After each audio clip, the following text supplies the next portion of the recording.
वफा नारासाई तुझे हर जाई, वफा नारासाई तुझे हर जाई। मुझे ओ बेवफा जरा ये तो बता, तूने आग ये कैसी लगाई, वफा नारासाई तुझे हर जाई, वफा नारासाई। नमस्ते, प्रणाम, हर हर महादेव। मैं राइटर धनीलाल दिलवाला। और कैसा है आप लोग? मैं उम्मीद करता हूँ बहुत ही अच्छे होंगे आप लोग। और चलिए दोस्तों, आज का सॉन्ग तो बहुत ही अच्छा सॉन्ग है और सैड सॉन्ग है और फुल और फ्री सॉन्ग है। तो जो भी भाई को ये सॉन्ग गाना है वो गा सकता है, बिल्कुल फ्री सॉन्ग है। तो आप लोग गा सकते हैं, मेरे चैनल पर से उठाकर आप लोग गा सकते हैं। और एक बात मैं बताना फिर से चाहता हूँ, जो भी भाई मेरे चैनल पर अभी तक है, अभी चैनल को सब्सक्राइब नहीं किए हैं मेरे चैनल को, तो चैनल को सब्सक्राइब कर दीजिएगा और बेल आइकन घंटे को प्रेस कर दीजिएगा, और ताकि सबसे पहले मैं वीडियो अपलोड करूं तो सबसे पहले यहाँ तक ले पहुँच सकें।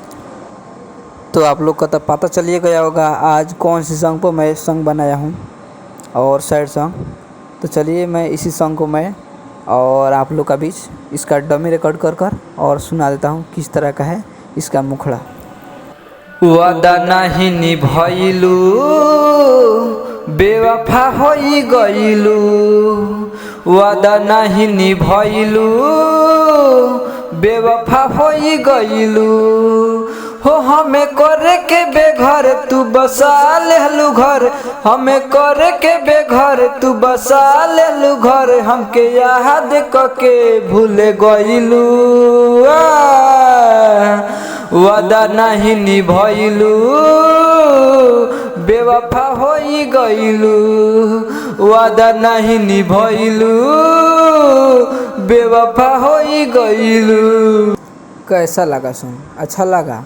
अच्छा लगा तो एक लाइक कर दीजिएगा और वीडियो में एक छोटी सी कमेंट कर बोलिए सॉन्ग कैसी लगा।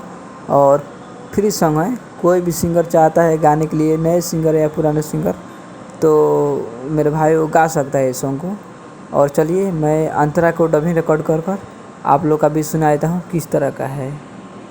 हो जब प्यार करे के ना रहे तहा, आदत काहे धरा दिहलो,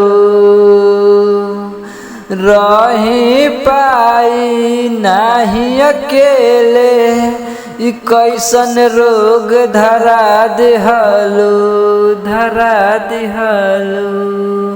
हो जब प्यार करे के न रहे तहा, आदत काहे धरा देहलू, रही पाई नहीं अकेले, ई कैसन रोग धरा दिहलो हो। हमर लुटे लेलु चैन हमें करे के बेचैन, हमर लुटे लेलु चैन हमें करे के बेचैन, नींद हमर तो तू तो उड़ैलो, वादा नहीं निभइलू, बेवफा होई गइलू। लास्ट वाला अंतरा मैं सुना देता हूँ, इसमें अपना भी नाम डालकर आप लोग गा सकते हैं। चलिए मैं लास्ट वाला अंतरा को सुना देता हूँ। धनीलाल रीति के राजू रंजित करी है न तोहरा से प्यार हो, प्यार हो।